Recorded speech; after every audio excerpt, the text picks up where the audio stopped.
왕이신 나의 하나님이여, 내가 주를 높이고 영원히 주의 이름을 송축하리이다. 내가 날마다 주를 송축하며 영원히 주의 이름을 송축하리이다. 여호와는 위대하시니 크게 찬양할 것이라. 그의 위대하심을 청량하지 못하리로다.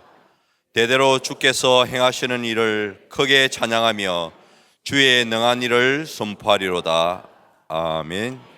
우리가 읽었던 시편 145편 말씀은 다윗의 고백입니다. 이 다윗의 고백은 다윗이 나는 이스라엘의 왕입니다. 하지만 나의 왕은 하나님이십니다라고 고백하는 내용들입니다. 오늘 이 말씀을 함께 읽고 시작하면서 여러분들과 함께 은혜를 나누었으면 좋겠는데, 우리 앞에 초등부 찬양팀이 찬양하고 또 찬양대가 찬양하는 모습을 보니까 정말 저렇게 저 고백이 바로 우리의 고백이 되면 좋겠다. 그 고백이 바로 여러분 찬양입니다. 그래서 오늘 함께 제가 생각하는 찬양에 대해서 하나님께서는 어떤 말씀을 주시는가를 생각하면서 함께 시간 은혜를 나누고자 합니다. 사도행전 3장을 우리가 읽다 보면 베드로와 요한이 성전 미문에 앉아 있는 나면서부터 안전뱅이 된 자를 만나는 그런 내용들이 나와 있습니다. 나면서부터 안전뱅이였는데 이 사람은 아마 제가 생각할 때 어렸을 때는 아주 어렸을 때는 나의 친한 친구처럼 걸어도 보고 싶고 뛰어도 보고 싶고 그럼 지금처럼 한다면 축구도 좀 하고 싶고 나가서 놀기도 하고 싶었던 그런 마음들이 있었을 것입니다. 하지만 너무나 오랜 시간들이 흐르고 난 뒤에는 그가 걷고 싶은 마음도 또 뛰고 싶은 마음도 다 사라지고 이제는 그에게 자기가 가지고 있는 이 장애를 통해서 구걸을 하는 그런 모습들을 볼 수가 있습니다. 거기에서 베드로와 요한을 만나게 되고 베드로와 요한이 우리를 보라라고 말씀하시면서 그에게 잠자고 있던 희망, 꿈, 소망, 어둠의 자리 가는 밝은 빛의 자리로 인도하는 말씀을 나누게 됩니다. 여러분 그 말씀이 어떤 말씀입니까? 예, 우리 경상도 말로 금과 은은 내게 없지만 내가 있는 것이 있는데 그것이 누구냐? 예수 그리스도라고 이야기를 하고 있습니다. 예, 금과 은 아시죠? 예. 제가 우리 찬양대를 하다 보면은 내 주의 은혜 강가로 이렇게 말하시거든요. 그래서 항상 제가 그 지적을 하는데 여기도 보면은 금과 은은 내게 없으나라고 말씀하시고 있는데요. 그 비슷한 내용이 요한복음 5장에도 나옵니다. 이번에 요한복음 5장에는 베드로와 요한이 아닌 예수님이 거기에 나오시게 됩니다. 예수님께서 베데스다 모태에 있는 38년 된 병자에 대해서 말씀을 하고 계신데요. 38년이라는 이 시간은 굉장히 오랜 시간을 이야기를 합니다. 제가 2년 전에 우즈베키스탄에 잠시 혼자서 선교하러 간 적이 있었거든요. 근데 거기서 제가 충격적인 이야기를 들었습니다. 거기에 있는 우리 고신 선교사님 또 다른 교단 선교사님들이 모여서 함께 우리가 찬양도 하고 여러 가지 일들을 같이 했는데 우즈베키스탄의 남자들의 평균 연령이 56세랍니다. 좀 놀랍지 않습니까? 저도 이제 우즈베키스탄 나이라면 내년 되면 이제 갈 나이가 다 됐습니다. 제가 올해 이제 55인가 그렇거든요. 그러니까 이제 우즈베키스탄 기준으로 하면 저도 내년쯤 되면 이제 요단강 건널 준비를 해야 되는 그런 나이가 된 것 같은데 왜 이렇게 수명이 짧아요? 그러니까 그분들이 독한 술도 많이 마시고요. 보드카 이런 거 있잖아요. 독한 술도 많이 마시고 몸을 너무 막 함으로 굴리고 이 병에 대해서도 그렇고 여러 가지들이 없다 보니까 좀 빨리 돌아가신대요. 근데 여기에서 말하는 38년 된 병자도 어떻게 보면은 굉장히 오랜 시간 지금 병자로서의 삶들을 살아가는데 너무 오랜 시간을 지나다 보니까 우리 성전 미문에 앉아있는 안전뱅이처럼 내가 처음 가졌던 그런 꿈과 희망, 소망들도 다 사라지고 이제는 정말 자기 가지고 있는 장애를 통해서 구걸하는 그런 입장일 수밖에 없는 그런 상황이지만 거기에서도 동일하게 예수님께서 그에게 먼저 다가져서 말씀하십니다. 어떤 말씀을 하시냐면은 네가 낫고자 하느냐 이 말씀으로 이야기를 합니다. 그러니까 그 38년의 병자가 하는 말이 물이 움직일 때 나를 여기에 넣어주는 사람이 있으면 내가 빨리 가서 나을 것 같은데 아무도 나를 도와주지 않습니다. 나는 이제 영원히 여기에서 내가 죽을 그날까지 깊은 절망 가운데 빠져있는 이런 삶들을 살아갈 수밖에 없습니다라는 고백을 하게 됩니다. 그때에 예수님께서 어떤 말씀을 하십니까? 일어나서 너의 자리를 들고 걸어가라고 말씀하지 않습니까? 제가 오늘 찬양에 대해서 이야기를 하는데 왜 이 이야기를 먼저 여러분들과 나누기를 원하냐면요. 찬양이라는 것이 바로 그런 것입니다. 가만히 우리의 삶들을 돌아보세요. 우리가 안전뱅이 같은 삶들을 살지 않았습니까? 나면서부터 안전뱅이요, 보지 못하는 자이고 손발이 무딘 자들 아니겠습니까? 그리고 38년 된 병자처럼 우리에게 가지고 있는 장애들이 얼마나 깊은 장애들이 있습니까? 하지만 그럴 때에 예수님께서 38년 된 병자에게 오른손을 내어서 이렇게 세워주셨던 그 하나님의 놀라운 은혜와 역사, 그 역사를 받은 사람이 감격해서 부르는 노래가 찬양입니다, 여러분. 믿으십니까? 여러분, 우리 한 사람 한 사람들이 바로 그런 사람들 아닙니까? 나는 참 이렇게 번듯이 있는 것 같지만 우리에게는 언제나 연약하고 부족하고 낮아짐이 필요한 사람들 아니겠습니까? 하지만 하나님의 은혜가 아니면 살아갈 수 없는 그런 사람들이 구원받은 하나님의 백성들이 부르는 노래, 그 노래가 성경은 찬양이라고 이야기를 하고 있습니다. 성경에는 이 찬양에 대해서 우리를 이야기할 때에 구약에서 할랄이라는 단어로 우리들에게 설명을 하고 있습니다. 영어로는 praise라 그러는데요. 아마 안민 장로님께서 여기 오셔가지고 굉장히 많이 하셨을 겁니다. 그죠? 다 잊어먹었습니까? 감사합니다. 또 새로운 은혜를 또 받으시겠네. 이 praise라는 말 속에는요, 굉장히 많은 의미들이 들어가 있습니다. 하나님을 칭찬한다, 하나님을 높인다, 갈채를 보낸다, 박수를 친다, 그를 향하여 경외로운 마음을 가진다. 이 모든 것이 성경은 찬양이라고 이야기를 하고 있는데, 그 중에 우리 찬양대와 찬양팀은 음악을 통해서 하나님께 영광 돌리는 일을 하는 겁니다. 그럼 여러분들은 어떤 일들을 하십니까? 만약에 내가 식당에서 주방 봉사를 한다, 주차장에서 일을 한다, 교사로서 일을 한다, 그것은 찬양입니까? 아닙니까? 애매합니까? 대답하기가 애매하십니까?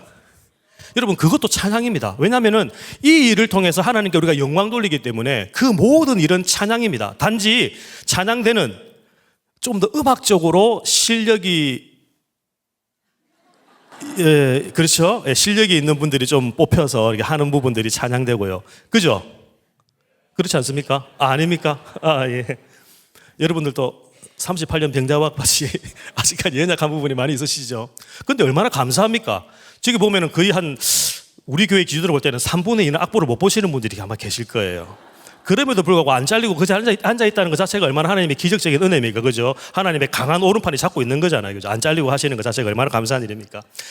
하여튼 찬양은 우리가 하나님께 드릴 마땅한 것인데, 그 찬양은 아무나 하는 것이 아니라 하나님의 은혜로 구원을 받은 자만이 할 수가 있습니다. 오래된 나면서부터 병자와 38년 된 병자에게 공통점이 있는데요. 뭐냐면요, 먼저 찾아가십니다. 베드로 요한이 먼저 찾아갔고 예수님께서 먼저 찾아가셨고, 아무도 주목하지 않는 그 사람에게 예수님께서는, 베드로와 요한은 그가 가장 필요한 부분에 대해서 채워주시는데, 그 필요한 부분이 바로 일어서는 것이었습니다. 그리고 그는 일어서서 이 놀라운 일들을 나아가 찬양했다라고 성경은 기록하고 있습니다. 그가 노래를 했을까요? 아닙니다. 노래를 한 게 아니라, 야, 내가 일어났다, 내가 일어난 이 기적을 저분이 해주셨다 라고 마음껏 높이는 그것이 바로 찬양이라는 것입니다. 그래서 여러분들이 이 찬양이 무엇인지를 우리가 다시 한번 생각하면서 내 삶의 영역에서 나는 어떤 찬양을 주님께 드릴까를 오늘 한번 생각해 보았으면 좋겠습니다. 이사야서 43장 21절 말씀에서는 하나님께서 우리를 만드신 목적에 대해서 말씀하고 계신데, 그것이 뭐냐면은 이 백성은 내가 나를 위하여 지었나니 나의 찬송을 부르게 하겠다라고 말씀하고 계십니다. 하나님께서 원하시는 찬양이 있다는 겁니다. 내가 드리고 싶은 찬양이 있고 하나님께서 원하는 찬양이 있는데, 하나님께서 원하시는 것은 어떤 찬양일까요? 어떤 찬양이 하나님께서 원하시는 찬양일까요? 지금 우리 찬양대를 한번 여러분 보세요. 여러분들과 찬양대원들이 다른 점이 지금 하나 있습니다. 어떤 점이 다릅니까, 여러분?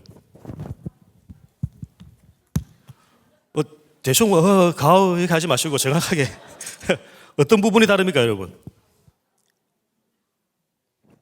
가운을 입고 있죠. 여러분들도 물론 옷을 입고 계시지만, 이 가운을 이분들은 왜 이렇게 입고 있을까요? 그것은 성경에 보면요, 구약에서 다윗의 역사와 함께 볼 수가 있는데, 하나님을 찬양하는 사람들은 훈련된 사람이고 신실한 사람이었습니다. 그리고 그들이 음악을 잘하는 사람들이었고요. 그리고 오디션을 통해서 그 사람들을 뽑아서 거룩한 옷을 입히고 찬양하게 만들었습니다. 왜? 예배를 섬기기 때문에. 거룩한 옷을 입혀서 저렇게 앉으셔서 찬양하게 하셨습니다. 하나님과 또 백성들 간에 하나의 이어지는 다리를 통해서 뭔가 이분들에게는 특별한 권한을 주셨는데, 그게 뭐냐면은 하나님을 높일 수 있는, 그리고 여러분들은 그러면 가만히 있느냐? 아닙니다. 여러분들은 마음을 다해서 이분들이 찬양하는, 찬양대원들이 찬양하는 그 찬양에 아멘으로 화답하는 것은 나도 저들의 고백과 같이 주님을 찬양합니다, 이런 뜻이거든요. 그래서 여러분들이 이 예배를 통해서 하나님께 영광을 돌리고 이 찬양을 통해서 함께 나누는 모든 것들을 하나님께서는 원하시고 계십니다. 여러분들은 단순히 저게 음정이 맞나? 피치가 좀 떨어지는 것 같아요. 오늘 날씨가 그래서 피치가 좀 떨어지는 것 같은데 어떤 집사님 보니까 가사가 안 맞는데 이걸 여러분들이 보고 계시라는 게 아니라 저들의 고백이 바로 우리의 고백입니다라고 함께 나누는 것이 바로 찬양이고 예배의 시간이라는 것들을 우리는 알 수가 있습니다. 제가 최근에 이렇게 어떤 그 글을 보면서 기독교 호감도에 대한 조사를 한 그 신문을 봤거든요. 기독교의 호감도가 거의 30%대더라고. 31%, 뭐 34%. 천주교가 우리보다 높고 불교가 51%, 2% 그랬는데 제가 그런 걸 가만히 보면서요.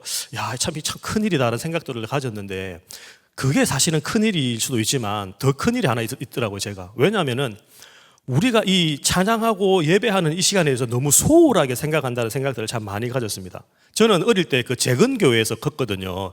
재건교회를 아시는지 모르겠는데 저는 재건교회에서 제가 컸는데 그때는 초등부 때도 마룻바닥에 무릎 꿇고 1시간 반, 2시간을 예배를 드렸어요. 근데 어느 순간 그런 예배의 기쁨, 감격들은 사라지기 시작하면서 어느 순간 이 예배가 굉장히 좀 의무감이 들고요. 지휘도 때로는 의무감이 들기도 하고요. 그냥 해야 되니까 그냥 일을 하는 것처럼 될 때가 참 많이 있는데 우리가 언제부터인가 이 예배에 대한 기대감, 찬양에 대한 기대감, 이런 기대감들이 뭔가 사라지지 않았나. 저는 그래서 한국 교회가 오히려 더 위기가 아닌가 이런 생각들을 가져봤습니다. 뭐 교회의 리더들이 도덕적으로 타락하고 여러 가지 타락해서 그런 위기가 아니라 우리 성도들이 예배를 향한 그런 마음들, 하나님을 향한 마음들이 점점점 사라지기 때문에 위기가 아닌가 생각합니다. 예배와 찬양은 결코 떼어놓을 수 없는 가장 중요한 부분들이거든요. 여러분, 예배가 무엇입니까? 예배는 나의 낮음을 알고 하나님의 높음을 아는 것입니다. 여러분 동의하십니까? 이 예배를 통해서 우리는 하나님이 얼마나 위대하신지, 하나님이 내 삶 가운데 어떻게 역사를 하셨는지를 알 수가 있습니다. 그리고 그 역사를 통해서 나와 동행하는 그런 하나님의 은혜를 통해서 내가 얼마나 부족한 자인지, 낮은 자인지를 알 수가 있습니다. 그것이 예배입니다. 그리고 그것에 대해 감사해서 우리가 찬양하고 노래하는 것이 바로 찬양입니다. 그래서 예배와 찬양은 결코 떼어놓을 수 없는 것입니다. 이것은 하나님께서 우리에게 주신 구원받은 백성의 특권이고 그 특권 가운데는 능력이 있다는 것을 여러분들 아시기를 바랍니다. 그럼 오늘 이 시간은 우리가 이제 찬양대, 우리 헌신 예배니까 찬양대원들에게 어떤 찬양대가 좋은 찬양대인가, 또 어떤 성도가 좋은 성도이고 어떤 교회가 좋은 교회인가, 제가 생각하는 몇 가지를 여러분들과 한번 나누어 봤으면 좋겠습니다. 첫 번째, 제가 생각할 때 좋은 찬양대, 좋은 교회, 또 좋은 성도의 조건들 여러 가지들이 있겠지만 저는 그 찬양대의 지휘자, 그리고 우리 반주자, 그리고 우리 임원들 있죠. 찬양대 대장 장로님이나 집사님, 그리고 우리 찬양대원들, 이 구성원들이 어떤 영성과 인성을 가지고 있느냐가 참 중요하다고 생각합니다.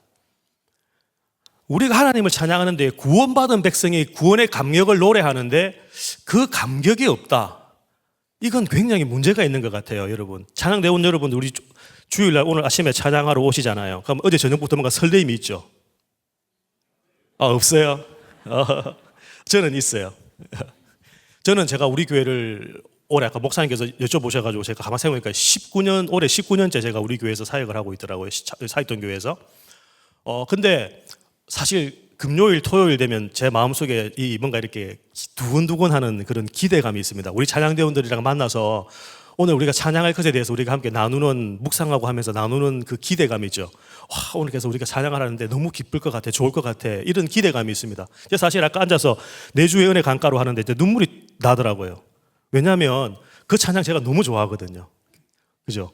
그 찬양이 너무 아름답지 않습니까? 내주의 은혜 강가로, 저 십자가의 강가로, 내 주님이 계신 그곳, 얼마나 감사한 찬양입니까? 근데 이런 찬양을 드릴 때 이 찬양을 나의 고백으로 드릴 수 있도록 뭔가 공부하고 묵상하고 말씀을 공부하고 나온 지휘자, 그리고 한 주 동안 그 찬양을 묵상하면서 나온 찬양대원, 그리고 그 말씀을 묵상하고 나온 우리 성도님들, 얼마나 은혜가 되겠어요.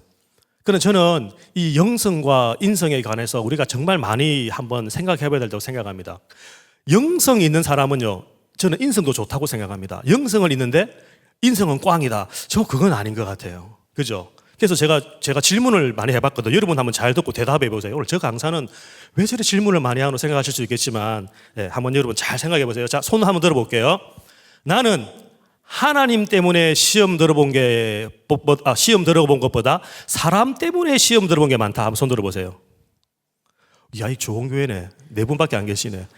제가 이 모든 민족교회는 워낙 좋아서 그러는데 제가 다른 교회 가서 물어보면요, 하나님 때문에 시험 넣는 성도들은 별로 없습니다.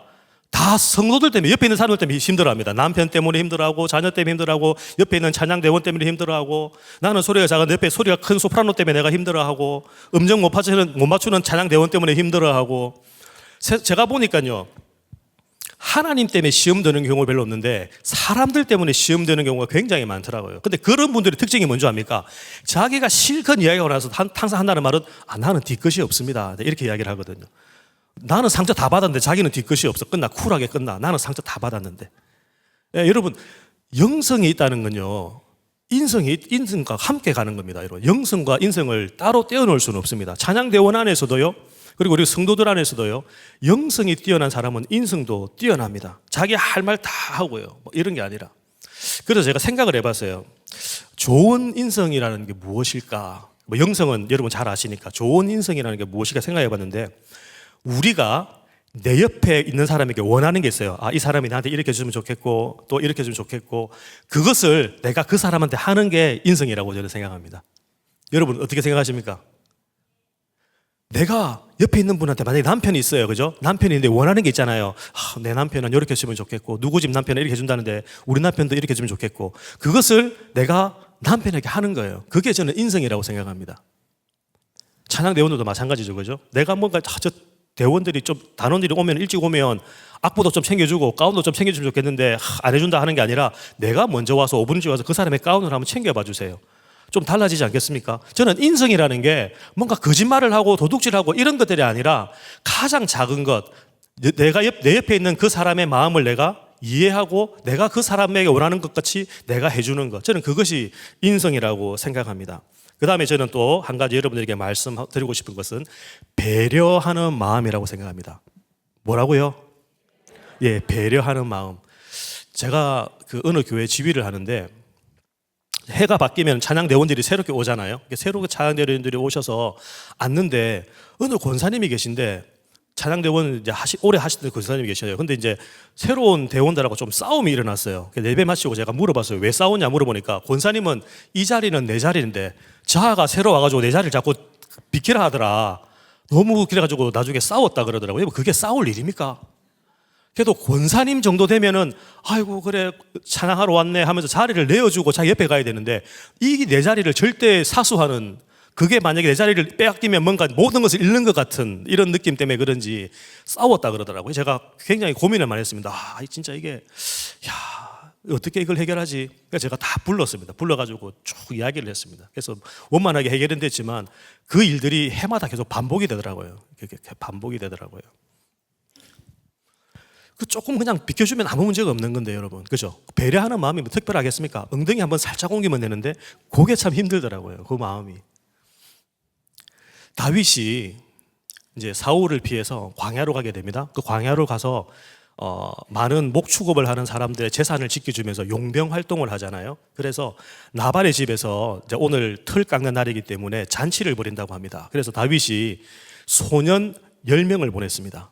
그래서 내가 이때까지 너희 했던 모든 것들을 지켜주고 하나도 잃은 양 한 마리 없이 내가 완벽하게 지켜줬으니까 나에게 이런 것들을 달라, 먹을 것을 달라라고 소년 10명을 보냈다라고 성경은 기억합니다. 제가 생각을 해봤거든요. 좀 건장한 사람들을 보내가지고 많이 가져오면 될 건데 왜 소년을 보냈을까 생각을 해봤어요. 여러분 왜 그랬을까요? 참 대답하기 애매하죠. 여러분 왜 그랬을까요? 제가 생각할 때는 성경을 묵상하면서 다윗의 영성과 인성을 보면서 저는 어떤 생각을 했냐면은 소년을 보내는 것이 가장 좋았겠다 생각했습니다. 왜냐하면요, 만약에 저처럼 우락부락한 사람 10명을, 산적 같은 10명을 보내보세요.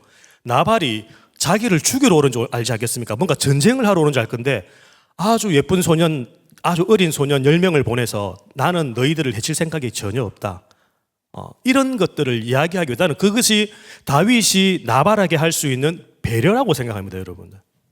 여러분 생각은 어떠십니까? 예수님께서 사마리아의 여인을 만나셨어요. 아침부터 일찍 가셔서 점심때쯤 돼서 사마리아 여인을 만났거든요. 근데 예수님께서 거기에서 의외의 행동을 하시거든요. 어떤 행동을 하시냐면은 제자들을 다 점심을 사러 보냅니다, 여러분들. 그때 점심이라고 생각하면요, 뭐 특별한 거 있겠습니까? 보리떡, 물고기 뭐 이런 것처럼 한 두세 명만 가도 충분히 뭐 사가지고 가져올 수 있잖아요. 근데 왜 제자들 12명을 다 보냈을까요, 여러분? 제가 지금 뭐 이야기하는지 아시죠? 배려에 대해서 이야기합니다. 왜 그랬을까요, 여러분들? 예, 맞습니다. 배려하기 위해서 저는 그렇다고 생각합니다. 사마리아 여인은 남자 관계에서 좀 이렇게 많이 아픔들이 있는 사람이잖아요. 핸디캡이 있잖아요. 사마리아 여인이 남편 때문에 핸디캡이 있는데 그 사마리아 여인 앞에 12명의 제자와 예수님까지 13명이 둥그레 앉아가지고 막 해보세요. 그 여인이 고백을 하겠습니까? 뭐 이야기를 하겠습니까? 못하죠. 남자와 유대인 남자와 이야기하는 것도 금지되어 있던 그런 시대에. 하지만 예수님께서는 그 여인의 마음을 아시기 때문에 제자들을 다 보내고 홀로 그 여인을 만나고 그 여인을 향한 예수님이 할 수 있는 최고의 배려의 마음으로 그 여인을 만나고 그 여인에게 영원히 목마르지 않는 물에 대해서 말씀을 하시지 않습니까? 그리고 그 여인이 구원을 받지 않습니까? 저는 찬양대원쯤 된다면은 그런 배려를 할 수 있어야 된다고 생각합니다. 우리가 예수님을 믿는 영성을 가지고 있고 인성을 가지고 있다면 그런 배려의 마음들을 가지고 있어야 된다고 생각합니다.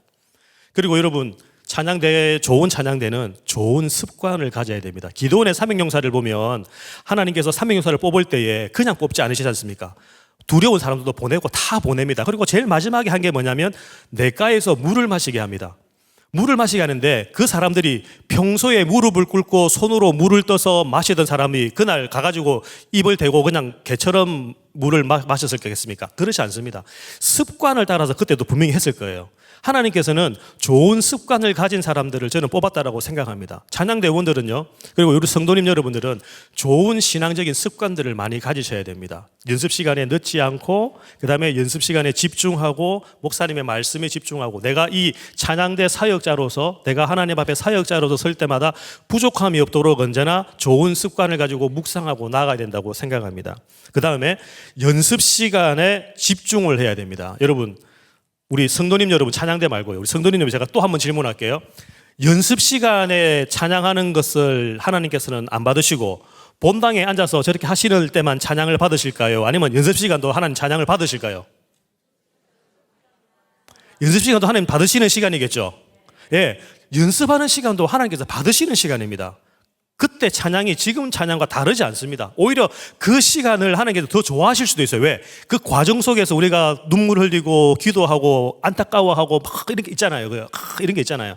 그런 시간을 하나님께서 더 원하실 수도 있을 것 같아요. 그래서 여러분들이 이 연습 시간을 소홀하게 생각하지 마시고 이 연습 시간을 통해서 내가 할 수 있는 최대한 집중해서 하나님을 찬양하는 것. 연습 없는 은혜는 절대 없습니다, 여러분. 우리 여기는 잘 모르겠는데 어느 교회 가니까 딱 이렇게 헌신 예배 드린다고 했는데 그 솔리스트 2명이 안 온 거예요. 소프라노에서 지금 고음은 나야 되는데 해야 되는데 이게 낼 사람이 안 온 거예요. 걱정을 하고 난리가 났습니다. 왜 안 오냐고 막 해가지고. 여러분, 안 와도 됩니다. 그죠? 안 와도 됩니다. 그 사람 없어도 됩니다.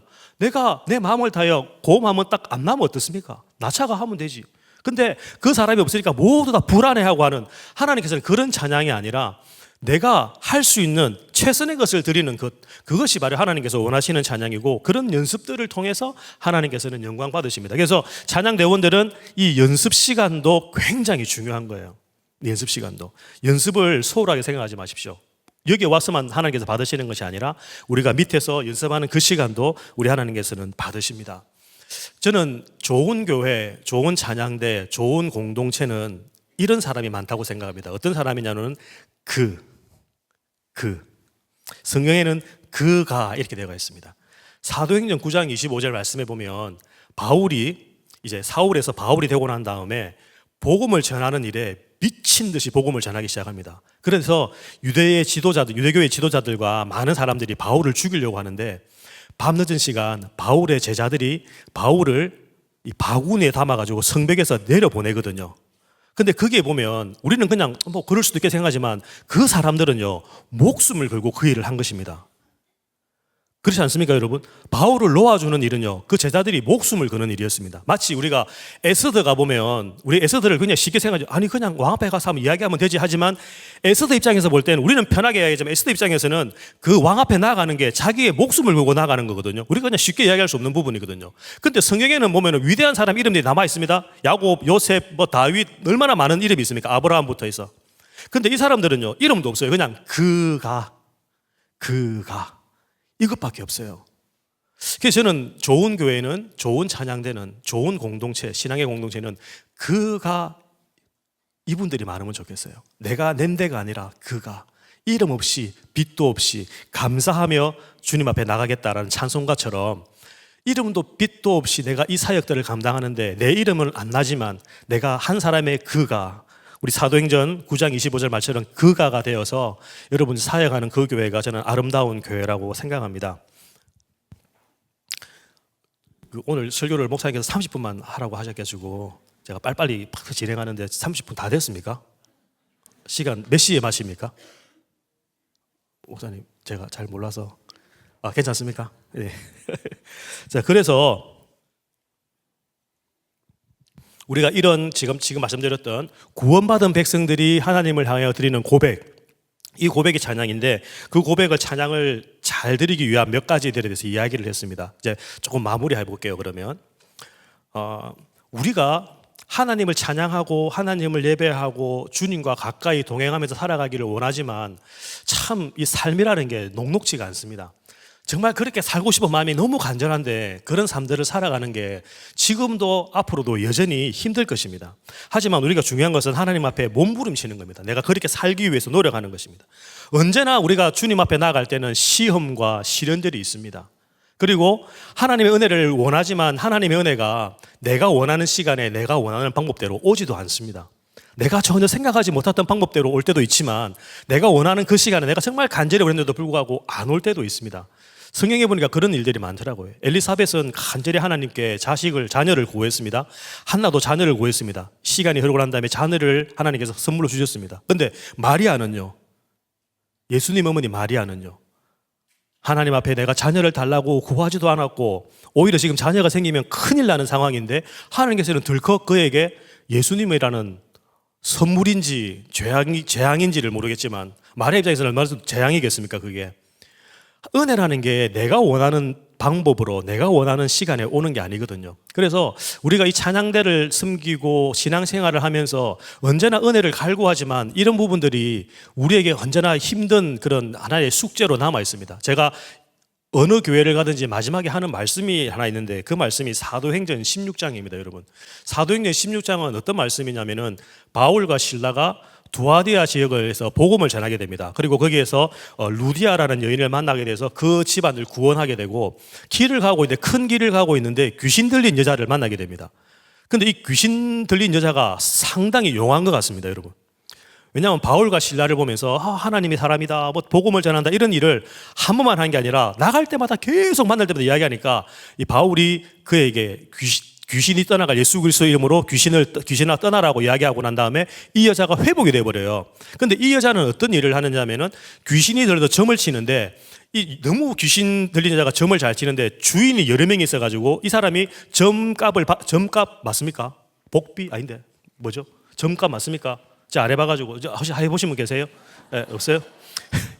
그래서 복채 뭐지 모르겠습니다. 하여튼 점을 치고 돈을 받아가지고 그것을 수입을 사봐야 되는데 이 여자가 멀쩡하게 다시 살아나니까 수입원이 끊어져 버린 거잖아요.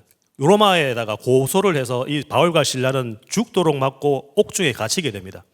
거기에서 바울과 실라는 저녁에 찬양하며 기도했습니다. 어떤 일이 일어났습니까? 우리가 너무 잘 알죠. 옥문이 열리고 모든 것들이 풀리는 역사가 일어났습니다. 그러면 여기서 질문 하나 다시 마지막으로 하나 드리겠습니다, 여러분. 바울과 실라가 어떤 찬양을 했을까요, 여러분? 거기 보면은 밤새 찬양하고 하나님을 높였다 그랬는데, 기도했다 그랬는데 어떤 기도를 했을까요? 하나님, 제가 지금 하나님의 일을 하다가 잡혀 있습니다. 빨리 저를 풀어주세요. 이런 기도를 했을까요? 그러면 그 기도를 했을 때, 그 기도를 했다면 옥문이 열렸을 때 도망가야죠. 근데 바울과 실라는 도망가지 않지 않습니까? 오히려 그 로마의 간수가 와서 보니까 아이고 큰일 났거든요. 죄수들이 다 도망가고 지금 큰일 났어요. 자기의 몸을 해하려고 죽으려고 할 때 내 몸을 상하게 하지 말라고 이야기를 하고 있습니다. 그럼 우리가 여기서 알 수 있는 첫 번째는 뭐냐면은 바울과 실라가 찬양하고 기도했던 때 그 기도의 제목 가운데는 하나님, 우리가 하나님을 했는데 왜 이렇게 가다 놓습니까? 나에게 좀 나갈 수 있도록 해주세요. 이 기도는 적어도 아니었다는 걸 알 수가 있습니다. 그럼 바울과 실라는 어떤 기도를 했을까요, 여러분? 제가 생각할 때는 이런 기도를 했던 것 같아요. 하나님, 우리가 요 며칠 동안 이 지역을 다니면서 복음을 전했습니다. 많은 사람들이 예수님에 대해서 알게 되었습니다. 그리고 우리가 길거리에서 귀신이 들려서 점을 치는 여인을 만났습니다. 그리고 그 점치는 귀신 들린 여인에게 나사렛 예수 그리스도 이름으로 물러가라라고 이야기하니까 그 여인이 새롭게 되었습니다. 그 여인에게 새로운 생명을 주었습니다. 근데 왜 우리가 여기 있을까요, 하나님? 여기에 우리가 있는 이유, 하나님 왜 우리가 여기 있을까요? 라고 하나님께 물어봤던 것 같아요. 그리고 난 다음에 옥문이 열리는 기적이 일어났습니다. 그리고 난 다음에 간수를 통해서 예수 그리스도에 대해서 이야기를 하게 됩니다. 자신의 몸을 해하려고 할 때에 내 몸을 상하게 하지 말라고 말씀하시고, 그리고 그 간수가 그러면 선생님 내가 어떻게 해야 되겠습니까? 라고 이야기했을 때 우리가 다 아는 말씀, 주 예수를 믿어라. 그리하면 너와 내 집이 구원을 받을 것이다. 그 간수는 바울과 실라를 데려다가 지극한 정성으로 몸을 씻기고 식사를 대접하고 모든 가족들이 예수 그리스도의 복음을 듣고 세례를 받는 놀라운 역사가 일어났습니다. 여러분, 아름다운 교회는 어떤 교회입니까? 아름다운 찬양대는, 좋은 찬양대는 어떤 찬양대입니까? 찬양은 우리가 하나님께 드리는 것입니다. 하지만 찬양은 성도들과 함께 나누는 것이 있습니다, 여러분. 하나님과 함께, 성도들과 함께 나누는 것이 바로 찬양입니다. 여러분들도 하나님께 영광을 돌리고 옆에 있는 분들과 나눌 수 있는 것이 바로 찬양입니다. 이 찬양에는 능력이 있습니다. 어떤 능력이 있습니까? 사람을 살리는 능력이 있습니다. 여러분들이 이 짧은 시간, 1시간 준비해드리는 찬양이 하나님께는 영광이 되지만 이 찬양을 듣는 성도들의 고백 가운데 이 성도들의 마음을 새롭게 하고 그에게 새로운 영성을 일으켜 세우고 죽었던 영혼에게 힘을 줄 수 있는, 마치 예수님께서 안전뱅이를 이렇게 세우셨던 것처럼 38년 된 병자를 오른손으로 세웠던 것처럼 여러분들이 하고 있는 찬양은 그런 능력이 있는 찬양입니다. 여러분, 이 능력 있는 찬양을 잘 준비해야 되겠습니까? 대충 준비해야 되겠습니까? 잘 준비해야 되겠죠. 여러분, 그러면 여러분들의 찬양은 어떤 찬양입니까? 여러분들은 여기보다는 주방이나 주차장이나 교사나 이런 데가 더 어울리실 수도 있는 분들 계시고, 혹시 여기도 주차장이 더 어울릴 수 있는 분도, 식당에 가셔야 될 분도 계실 수도 있지만, 여러분들은 여러분들이 가지고 있는, 살아가고 계시는 삶의 전 영역에서 이런 하나님을 향한 고백들이 이루어져야 됩니다. 그리고 그 고백들을 통해서 하나님께서는 여러분들에게 간수를 살리셨던 것처럼 그런 영혼을 살리는 일을 하실 것입니다. 좋은 찬양대는 어떤 찬양대입니까? 좋은 교회는 어떤 교회입니까? 좋은 신앙의 공동체는 어떤 신앙의 공동체입니까? 그것은 바로 하나님의 뜻을 따라 하나님을 찬양하고 예배할 때에 이 능력의 말씀이, 능력의 찬양이 그 영혼들을, 그 찬양을 듣는 영혼들을 새롭게 하는, 새 힘을 주는, 그것이 바로 찬양의 능력입니다, 여러분. 우리가 38년 된 병자처럼 앉아 있을 때에, 그리고 모든 것을 포기하고 어두운 곳에 있을 때에 우리에게 빛 대신 주님께서 손을 잡아주셨습니다. 그 능력이 예수님에게 낸 게 아니라 오늘날 우리에게도 동일하게 다 주어졌습니다. 여러분, 하나님을 찬양하는 것은 찬양대원들만이 하는 것이 아닙니다. 찬양팀만이 하는 것이 아닙니다. 교회의 교역자들, 중직자만 하는 것이 아닙니다. 이 찬양은 우리 모두가 드릴 수가 있습니다. 예수 그리스도를 구주로 믿고 거듭난 모든 사람이라면 누구나 다 할 수 있는 것이 하나님을 향한 찬양의 마음입니다. 여러분, 모든 민족교회가, 또 우리 찬양대가 정말 사도행전 16장의 말씀처럼 찬양의 능력과 권능이 선포되어지고 사람을 살리는 찬양을 하고 하나님께 영광을 돌릴 때에 이 땅 가운데 역사하는 하나님의 놀라운 은혜가 여러분들 가운데 임하시기를 소원합니다. 이런 은혜가 우리 찬양대 가운데, 우리 교회 가운데 함께 하기를 소원하면서 이 시간 함께 찬양했으면 좋겠습니다.